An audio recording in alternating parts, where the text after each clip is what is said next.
ඇසල පෙරහර මංගල්ලේ පළමු කුබල් පෙරහර ඊයේ වීදි සංචාරය කළේ සවස 6:52ට යෙදුණු සුබ මොහොතේ.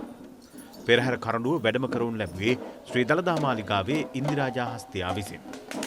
දෑල ඇතුන් ලෙස ශ්‍රී දළදා මාලිගාවේ මියන් රාජා සහ කෝට්ටේ රජමහා විහාරයේ කෝට්ටේ රාජා ගමන් කළා. නැගෙනහිර දිශාභිමුඛව පිටත් වූ පෙරහර දළදා වීදිය, ඩී.එස්. සේනානායක වීදිය, පන්සල පාරේ ඉහළට පැමිණ දේව වීදිය, කොළඹ වීදිය, යටිනුවර වීදිය ඔස්සේ රජ වීදියෙන් ඉහළට විත්ගේ වැදුණා. පෙරහර නැරඹීමට විදේශ සංචාරකින් ඇතුළු විශාල පිරිසක් පැමිණ සිටි බවයි වාර්තා වන්නේ.